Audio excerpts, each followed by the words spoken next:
हरियाणा में कांग्रेस की सरकार बन रही थी, लेकिन कुछ कमी खामियां और आपसी जो इनकी लड़ाई थी, उसकी वजह से हरियाणा में वापस बीजेपी की सरकार बनी। हम लोग भी प्रचार करना चाहते थे, लेकिन हमें ये कह दिया कि इनकी हमें आवश्यकता नहीं, हम तो खुद यहाँ जीत रहे। तो आप अंदाज लगा सकते हो कितना घमंड अभिमान आ गया, उसका परिणाम हरियाणा की जनता को भुगतना।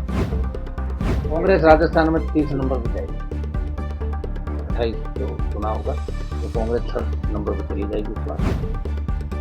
इंडिया अलायंस के बैनर तले लोकसभा चुनाव लड़ने वाले राजस्थान की नागौर सीट से लोकसभा सांसद हनुमान बेनीवाल ने कांग्रेस पर करारा हमला बोला है। बेनीवाल ने हरियाणा विधानसभा चुनाव में कांग्रेस की करारी हार के पीछे नेताओं की आपसी खींचतान और सिर फुटबॉल को जिम्मेदार ठहराया। उन्होंने पूर्व मुख्यमंत्री भूपेंद्र सिंह हुड्डा का नाम न लेते हुए कहा कि हम हरियाणा विधानसभा चुनाव में कांग्रेस के लिए प्रचार करना चाहते थे, मगर यहाँ के बड़े नेता ने कहा कि हमें आपकी जरूरत नहीं है, हम अकेले चुनाव जीतने में सक्षम हैं। ये उनके अंदर के घमंड और अभिमान को दिखाता है, जिसका खामियाजा आज जनता भुगत रही है। इतना ही नहीं, हनुमान बेनीवाल ने एक और बड़ा दावा करते हुए कहा कि 2028 के विधानसभा चुनाव में कांग्रेस राजस्थान में 3रे नंबर पर खिसक जाएगी। इंडिया अलायंस के अंदर कम से कम 200 के लगभग सांसद होंगे, लेकिन मुझे लगता नहीं जब आवश्यकता पड़ती है इस कोने में जाता रहेगा, इस कोने के अंदर जाता है, वो भी एक जगह नहीं बैठते। तो देश का दुर्भाग्य है और इसीलिए मोदी हमेशा एक तरफा शासन देश के अंदर करा है। विपक्ष को एकजुट होकर मजबूती के साथ लड़ाई लड़ने की आवश्यकता है। हरियाणा में कांग्रेस की सरकार बन रही थी, लेकिन कुछ कमी खामियां और आपसी जो इनकी लड़ाई थी, उसकी वजह से हरियाणा में वापस बीजेपी की सरकार बनी। हम लोग भी प्रचार करना चाहते थे, लेकिन हमें ये कह दिया कि इनकी हमें आवश्यकता नहीं, हम तो खुद यहाँ जीत रहे। तो इसे आप अंदाज लगा सकते हो कितना घमंड अभिमान आ गया, उसका परिणाम हरियाणा की जनता को भुगतना पड़ा। क्या राजस्थान में भी कांग्रेस का हाल ऐसा ही? कांग्रेस राजस्थान में 30 नंबर पर जाएगी। 28 जो चुनाव होगा तो कांग्रेस 3rd नंबर पर चली जाएगी इस बार।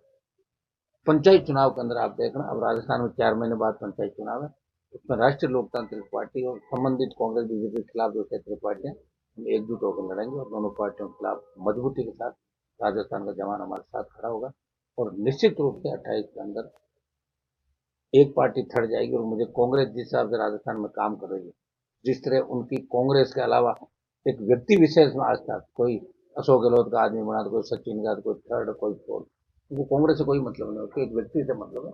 तो कांग्रेस राजस्थान के अंदर डूबती नजर आने चाहिए। बता दें कि हनुमान बेनीवाल ने 2024 के हरियाणा विधानसभा चुनाव में इनेलो के राष्ट्रीय अध्यक्ष अभय चौटाला के लिए एलनाबाद में प्रचार किया था। हालांकि इसके बावजूद चौटाला अपनी सीट बचा नहीं पाए और 15,000 के अंतर से कांग्रेस के भरत बेनीवाल से चुनाव हार गए। वहीं बात करें बेनीवाल और हुड्डा परिवार की, तो दोनों के बीच सियासी अदावत है। बेनीवाल राजस्थान की जिस नागौर सीट से लोकसभा चुनाव जीते हैं, वहां उन्होंने दीपेंद्र सिंह हुड्डा की साली ज्योति मिर्धा को हराया। मिर्धा जब कांग्रेस में थी तब भी बेनीवाल ने हराया था और जब वो बीजेपी में आई तब भी हराया। 2024 के लोकसभा चुनाव में कांग्रेस से समर्थन मिलने के बावजूद न तो दीपेंद्र हुड्डा और न ही उनके पिता भूपेंद्र हुड्डा बेनीवाल के लिए चुनाव प्रचार करने नागौर गए, क्योंकि ज्योति मिर्धा बतौर बीजेपी प्रत्याशी मैदान में थी। Bureau report, Punjab Kesari TV. हमसे जुड़े रहने के लिए हमारे YouTube चैनल को सब्सक्राइब करें और नई वीडियो की नोटिफिकेशन के लिए बेल आइकॉन को दबाएं। अगर आप ये वीडियो Facebook पर देख रहे हैं तो लाइक जरूर करें और ज्यादा से ज्यादा शेयर करें। धन्यवाद।